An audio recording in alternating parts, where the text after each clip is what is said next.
ମୁଁ ଆଜି ଆପଣମାନଙ୍କୁ ଗୋଟେ ଏକଦମ ନୂଆ ପ୍ରକାର ସ୍ୱାଦର ପାସ୍ତା ବନେଇକି ଦେଖେଇବି, ଯାହାକୁ ବନେଇବା ପାଇଁ ଆପଣଙ୍କୁ ମାତ୍ର 15 ମିନିଟ୍ ସମୟ ଲାଗିବ। ମୁଁ ଆକୁ ବିନା କୌଣସି ମସଲା, ବିନା କୌଣସି ସସ୍, ବିନା ଟମାଟୋରେ ବନେଇବି। ଥରେ ଆପଣ ଏମିତି ପାସ୍ତା ବନାନ୍ତୁ, ଦେଖିବେ ସମସ୍ତଙ୍କୁ ବହୁତ ପସନ୍ଦ ଆସିବ। ନମସ୍କାର, ଟ୍ୱିଙ୍କଲ୍ କିଚେନ୍କୁ ଆପଣମାନଙ୍କୁ ସ୍ୱାଗତ। ପାସ୍ତା ବନେଇବା ପାଇଁ ମୁଁ ଏଠି ଗୋଟେ ଗିନା ପାସ୍ତା ନେଇଛି। ପାସ୍ତାର କ୍ୱାଣ୍ଟିଟି ଆପଣ ଆପଣଙ୍କ ହିସାବରେ କମ୍ ବେଶୀ କରିପାରିବେ। ଆପଣ କେଉଁ ବି କ୍ୱାଲିଟିର ପାସ୍ତା ନେଇପାରିବେ। ଏବେ ଆମେ ପାସ୍ତାକୁ ସିଝେଇବା, ସେଥିପାଇଁ ମୁଁ ଏଠି 3 ଗ୍ଲାସ୍ ପାଣିକୁ ଗରମ ହେବାକୁ ରଖିଛି। ପାଣିର କ୍ୱାଣ୍ଟିଟି ଟିକେ ଅଧିକ ରଖିବେ। ତାପରେ ମୁଁ ଏଥିରେ ଗୋଟେ ଛୋଟ ଚାମଚ ଲୁଣ ଆଉ ଗୋଟେ ଛୋଟ ଚାମଚ ରିଫାଇନ୍ ଅଏଲ୍ ଦେଇଛି। ତେଲ ଦେବା ଦ୍ୱାରା ପାସ୍ତା କାଦୁଆ ହେବନି, ଗୋଟା ଗୋଟା ହେଇ ରହିବ। ପାଣି ଭଲସେ ଫୁଟିଗଲା ପରେ ଆମେ ଏଥିରେ ରଖିଥିବା ପାସ୍ତାକୁ ଦେଇଦେବା ଆଉ ସବୁକୁ ଭଲସେ ମିକ୍ସ କରି ଆମେ ପାସ୍ତାକୁ କୁକ୍ କରିବା। ପାସ୍ତାକୁ ପୁରା 100% କୁକ୍ କରିବେନି, ପାସ୍ତାକୁ 90% ପର୍ଯ୍ୟନ୍ତ କୁକ୍ କରିବେ। ପାସ୍ତା ଏଠି 90% ପର୍ଯ୍ୟନ୍ତ ସିଝିଗଲାଣି। ଆପଣ ଗୋଟେ ପାସ୍ତାକୁ ନେବେ, ତାକୁ ଏମିତି ଛୁରୀରେ କାଟିକି ଦେଖିବେ।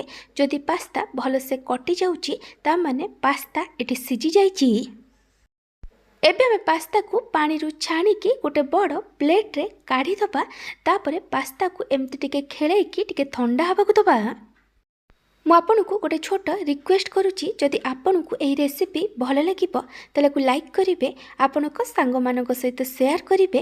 ଯଦି ଏପର୍ଯ୍ୟନ୍ତ ମୋ ଚ୍ୟାନେଲକୁ ସବସ୍କ୍ରାଇବ୍ କରିନାହାନ୍ତି ତାହେଲେ ସବସ୍କ୍ରାଇବ୍ କରିବାକୁ ଜମାରୁ ଭୁଲିବେନି। ପାଖରେ ଥିବା ବେଲ୍ ଆଇକନ୍ରେ ଅଲ୍ ନୋଟିଫିକେସନ୍ରେ କ୍ଲିକ୍ କରିବେ। ଏହାଦ୍ୱାରା ମୋ ଯେଉଁ ଭିଡ଼ିଓ ଆସିବ ଆପଣ ପ୍ରଥମେ ଦେଖିପାରିବେ। ଯଦି ଫେସବୁକ୍ରେ ଦେଖୁଛନ୍ତି ତାହେଲେ ଫଲୋ କରିବାକୁ ଜମାରୁ ଭୁଲିବେନି। ମୁଁ ଏଠି କଡ଼େଇରେ ଅଳ୍ପ କିଛି ତେଲ ଦେଇ ଗରମ ହେବାକୁ ରଖିଥିଲି। ତାପରେ ମୁଁ ଏଥିରେ ବଟର ଦେଉଛି। ବଟରର କ୍ୱାଣ୍ଟିଟି ଆପଣ ଆପଣଙ୍କ ଟେଷ୍ଟ ହିସାବରେ କମ୍ ବେଶୀ କରିପାରିବେ। ଏ ରେସିପିରେ ନିହାତି ଭାବେ ଆପଣ ବଟର ପକାଇବେ। ତାପରେ ମୁଁ ଏଥିରେ 7ରୁ 8 ପାଖୁଡ଼ା ରସୁଣକୁ ଛୋଟ ଛୋଟ କରି କାଟିକି ପକାଇଛି। ରସୁଣର କ୍ୱାଣ୍ଟିଟି ଟିକେ ଅଧିକ ରଖିବେ।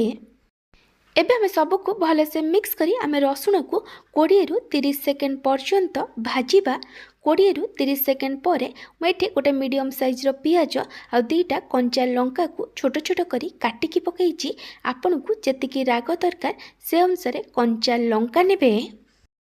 ପିଆଜ ଟିକେ ସଫ୍ଟ ହେଇ ଭାଜି ହେଇଗଲା ପରେ ମୁଁ ଏଥିରେ କିଛି ପରିବା ପକାଉଛି। ପରିବାରେ ମୁଁ ଏଠି କ୍ୟାପ୍ସିକମ୍ ଆଉ ଗାଜରକୁ ଛୋଟ ଛୋଟ କରି କାଟିକି ନେଇଯାଇଛି। କିଛି ଗ୍ରୀନ୍ ମଟର ନେଇଛି ଆଉ କିଛି ପନିରକୁ ବି ଛୋଟ ଛୋଟ କରି କାଟିକି ପକାଇଛି। ପରିବା ଆଉ ପନିରର କ୍ୱାଣ୍ଟିଟି ଆପଣ ଆପଣଙ୍କ ହିସାବରେ କମ୍ ବେଶୀ କରିପାରିବେ। ଏବେ ଆମେ ଏଥିରେ ସ୍ୱାଦ ଅନୁସାରେ ଲୁଣ ପକାଇବା। ଏ ପରିବା ଆଉ ପନିର ପାଇଁ ଯେତିକି ଲୁଣ ଦରକାର ସେତିକି ଲୁଣ ପକାଇବେ। ପରିବା ଆଉ ପନିର ଏଠି ଅପସନାଲ୍ ଅଛି। ଆପଣ କେବଳ ପିଆଜ ଆଉ ରସୁଣ ଦେଇ ଏ ପାସ୍ତାକୁ ବି ବନେଇ ପାରିବେ। ଏବେ ଆମେ ସବୁକୁ ଭଲସେ ମିକ୍ସ କରି ଆମକୁ 3ରୁ 4 ମିନିଟ୍ ପର୍ଯ୍ୟନ୍ତ କୁକ୍ କରିବା, ଯେମିତି ପରିବା ଟିକେ ସିଝିଯିବ ଆଉ ଟିକେ କ୍ରଞ୍ଚି ରହିବ। ମୁଁ ଏଠି ଫ୍ରୋଜେନ୍ ଗ୍ରୀନ୍ ମଟର ନେଇଥିଲି। ଯଦି ଆପଣ ଫ୍ରେଶ୍ ଗ୍ରୀନ୍ ମଟର ନେଉଛନ୍ତି ତାହେଲେ ମଟରକୁ ଟିକେ ସିଝେଇକି ନେବେ। ଏଠି 3ରୁ 4 ମିନିଟ୍ ହେଇଗଲାଣି। ଏବେ ଆମେ ଏଥିରେ ସିଝେଇକି ରଖିଥିବା ପାସ୍ତାକୁ ଦେଇଦେବା।